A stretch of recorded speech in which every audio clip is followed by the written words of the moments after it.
After a fortnight's break, the Premier League is back. It's heads down until Christmas now, and tonight it's third against fourth as the champions welcome Leicester City to Anfield.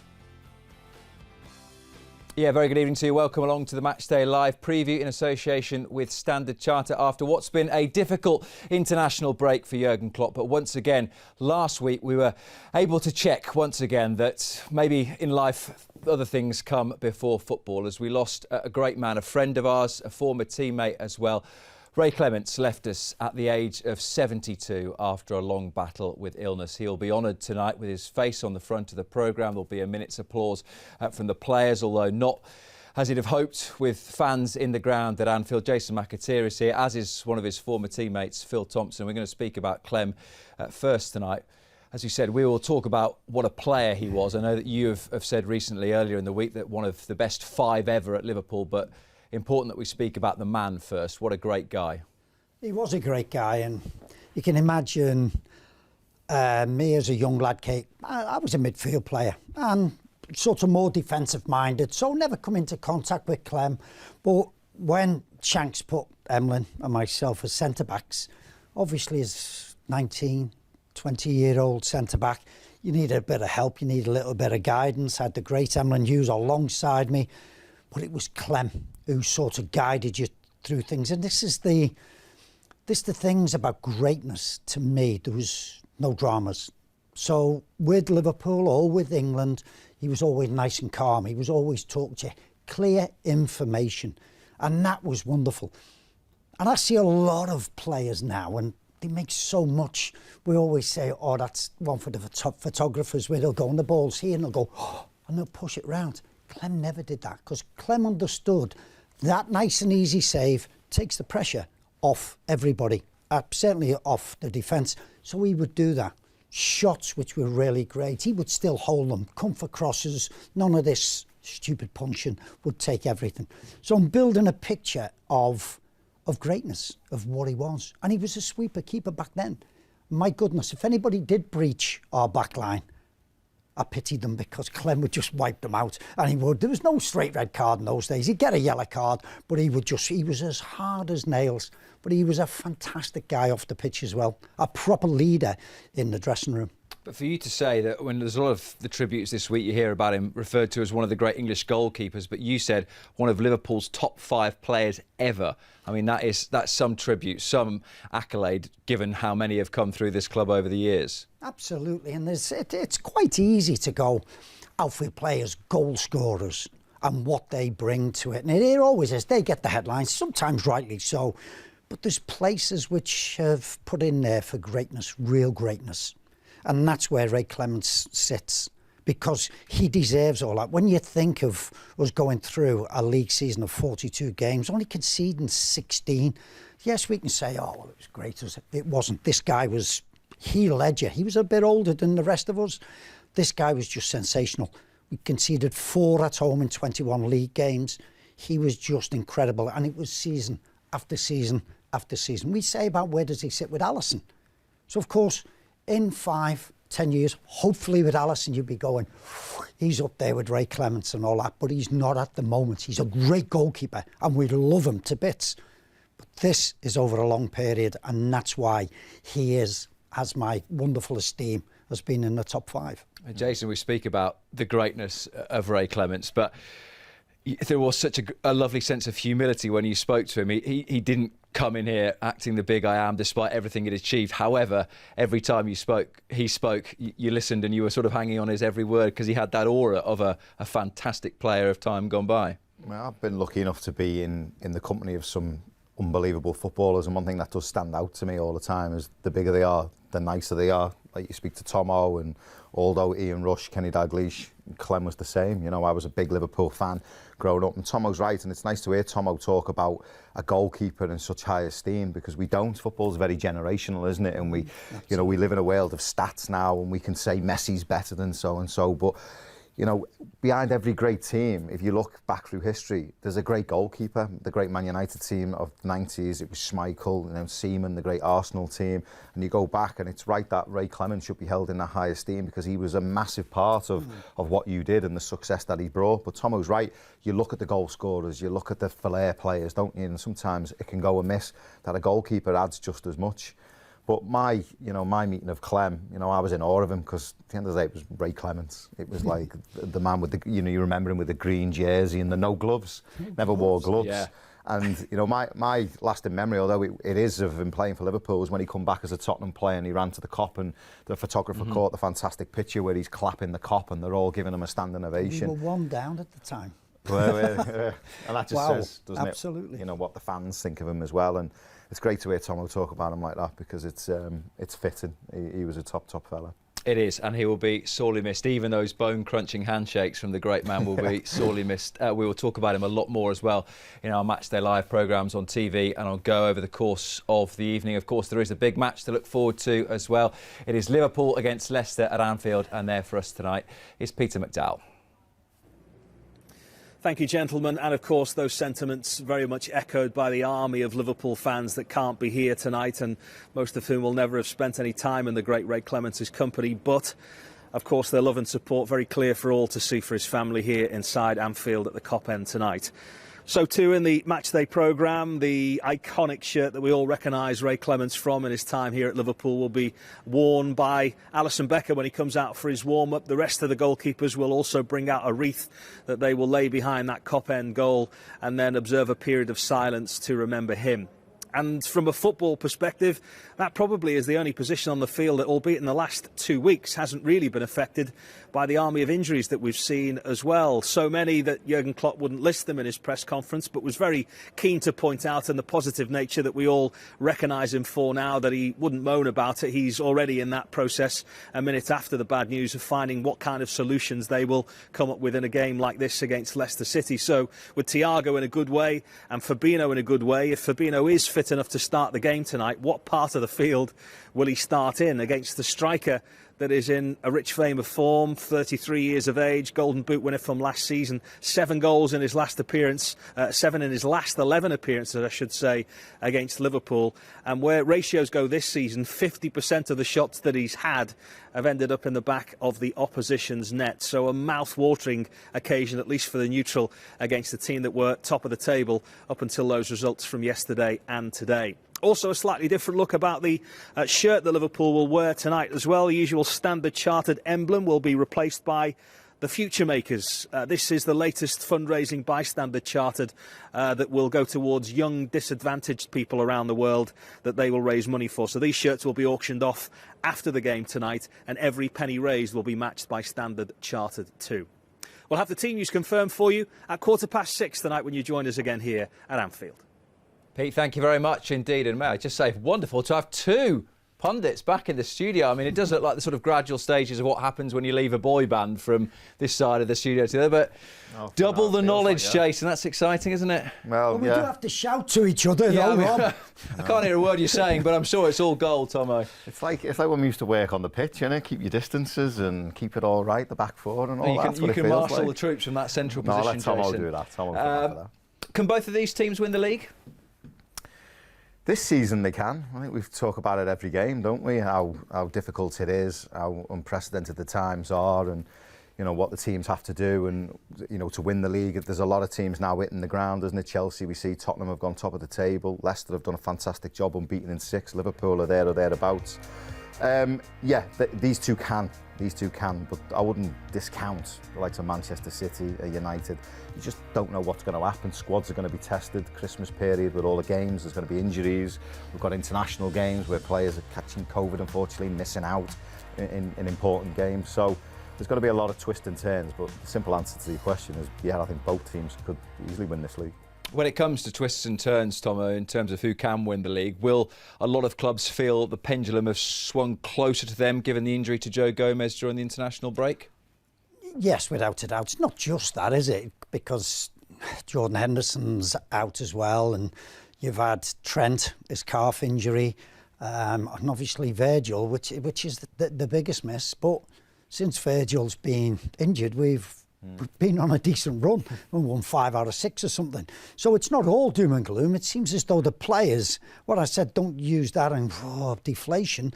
Just use it as a little bit of elation, as a little bit of motivation. Is Virgil's gone, but we're going to be. But as the weeks go on and it's getting taken away from us, all the players with Joe Gomez, and we had Fabinho before the break. Hopefully we'll be back when we get the team news. These things, well, all the other teams will be looking, oh, this is a chance. We need to sort of take advantage of it. And I'm with Jason. You can see this, Leicester now can do a Leicester. A few weeks ago, we had Can Aston Villa do a Leicester, and our dear old neighbours were saying, can we be the Leicester? So this is what it's going, and this is how it's going to be, I think, for a large part of the season, until I think come sort of February, I think when it starts going, and greatness doesn't go away too easily, and Manchester City will be there, but I do think they do have their problems at the moment. The big problem, of course, though, that Liverpool have is in that centre-half region. Do you see moving forward that for the majority of this season it probably has to be Fabinho and Joel Matip? Yeah, it probably will be, won't it? It's good to have Fabinho back. We didn't expect him to be back for this game, doesn't it? So it's a welcome surprise, especially after what happened to Joe Gomez, and we wish him well, of course. But we had problems all over the pitch. We missing Sadio Mane because of COVID. Jordan Henderson, you've taken your leader out the team as well. So it's not just the centre-half positions. It is all over the pitch at the minute, but we've got to strengthen depth. He's built a squad to accommodate that. You look, it'll be a strong team today. It's who's going to play right back. Is it going to be James Milner, Nico Williams, who took a knock for Wales? Is he going to be fit enough? So there's a lot of problem areas. I don't think it's specifically in that centre-half areas, but I do think we've got enough to go through the season. With players coming back, and so yeah, as long as we can keep everyone fit. We'll see by the time we get to January how we'll fare, and obviously Joe and Virgil, it's going to be a vast the majority of the season, but can you rely upon Nat Phillips and Reece Williams as covered centre-backs? Can they do them? Because if you're going to put that burden on Fabinho and Joel Matip, as we've seen with Joel, the both of them, they've had their share of injuries. I do think you've got to start looking at a little bit more experienced cover in January, maybe just one, because you can rely upon the young lads, and maybe given certain games, you can play one of them alongside Fabinho or alongside Joel Matip, because as they've proved, they are good players. But it's a long season. We've still got a long way to go, and I would see maybe that we might need just the one little bit of experience in January. Well, let's get the thoughts of both managers heading into this game. The Leicester City manager, Brendan Rodgers, but first, the man who followed him into the hot seat at Anfield, Jurgen Klopp. Leicester showed not only last year how good they can be, and this year again changed their style slightly. Had to, maybe because of the injuries they had. Dealt really well with it. Good example of how you can deal with the injury crisis, whatever. Really did really well. Are in a good moment. Have a clear idea how they want to play. And that's a tough one. And so, of course, they are contenders for everything that they were last year for a long period. And this year they are more experienced in the situation. So, yeah, of course. We've only played 8 games, so haven't even thought about it. We've made a good start, but for us, what's very important, we spoke to the players just to bring them all back in again after the international duty. It's just a continuation for us to be really honest in our approach in the games. Work as hard as we possibly can. Just try to ensure, we keep the humility that we have in the group, which is important, and we prepare every day and prepare as best we can for every game. It's interesting to hear him, Jason, there talk about the fact that he's not thinking about the title. A lot of people were talking about Leicester as contenders even still at Boxing Day last year, and then they were taught a very stern lesson about what title contenders really are by Liverpool that night. Yeah, I like what Brendan Rodgers is doing now. I think he's kind of reinvented himself. I think we look at Brendan and we put his ego first. I certainly did. And I just think he's gone to Scotland. He's done well up there. He took himself out the limelight of the Premier League. He's come to Leicester. It was a challenge for him. I think he's done really well. But you don't see him in front of the camera as much. You don't see him as, quite as confident as he is. I think what he's learnt there is he wants to go under the radar. He's, probably years ago he would have said, yeah, we've got a chance of winning this Premier League title, and he goes about it like that. Now he's kind of saying, listen, we've got no real chance really, we're just going to go under the radar. Even Jose Mourinho said that last night. Yeah, well, exactly. Well, he's learning, isn't he? You know, you're better off doing it that way rather than standing up there and, you know, being shot down. So I think he's learned a lot. I think he manages his ego very, very well. And I think he's doing a really, really good job. And he's putting himself, he's still only 47, isn't he? Yeah. He's putting himself up there as one of the managers you'd look at now to maybe venture into that top 6 bracket. Not being disrespectful to Leicester. And obviously we talked about him winning the league, but you could see him now being ready. Whereas I didn't think he was for Liverpool at the time. I think he was too young, too big a job. But I see him ready if he's going to take that step up now. I think he's a great manager. I really do. I think he's a very clever manager. I had chances probably to sit down, talk tactics and how he did things. And a few points I went, wow, that was quite sort of new. And you've seen the way, if he'd have only had a little bit more, I don't know what he did, if he'd have had a better look and recruitment and got a goalkeeper at the right time, or maybe 1 or 2 better defenders, he had a chance because he was that much away with that team. You knew we were having to score 3 to even have a chance of winning some games. So he is good. I felt a little bit disappointed that he had to go to Celtic, and I'm not decrying north of the border. He had to go up there to further his career, but now he's come back. And what he's learnt is, don't get carried away by the good times, but also don't be too dejected from the bad times. And I think he's done that really well. I think he's done very, very well at Leicester. I agree with Tom. I think he's a fantastic coach, but I think when he was younger, he wasn't scared of telling everyone. He was a fantastic coach. I mean, he went from Watford, and 4 years later, it was a meteoric rise. He was managing Liverpool at Watford, and he's gone all of a sudden. He's gone to Liverpool 4 years later, and I just felt the job was too big. And you know, he probably, the documentary didn't really help him. Some of the things he said, how he come across, you know, it kind of got in the way, didn't it, his ego? But I think going to Celtic and now coming to Leicester, I think he's put that to bed, and he's a very, very good coach. He deserves a lot of credit as well, given what he's operating with this season in terms of the players that he's lost, Tomo. When you think that Ricardo Pereira has been injured, he lost Ben Chilwell in the summer. Yeah. Wilfred Ndidi's only played 2 games, Kali Arsenchu 4. Having said all that, the one man, if they were to lose for a period of time, if they lost Jamie Vardy, they probably would fall away, would you think, as being genuine contenders? His influence is so big on that team. I would think so.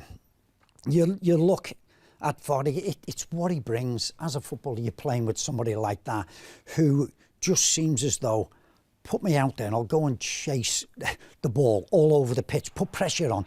But he does it, what he doesn't get credit for is he does that closing down at the right time. If he knows he can get there, but it brings everybody forward to him. In the box, he's proven as, you know, really, he's having a really good spell of it at the moment. Scored quite a few against us. Yeah, only Andy Cole and Thierry Henry have scored more. And as we know this season, they've got a lot of penalties. And if you see Jamie play and you see Maddison play, they do get a lot of free kicks, and they do win a lot of penalty kicks as well, how they play and how they do it.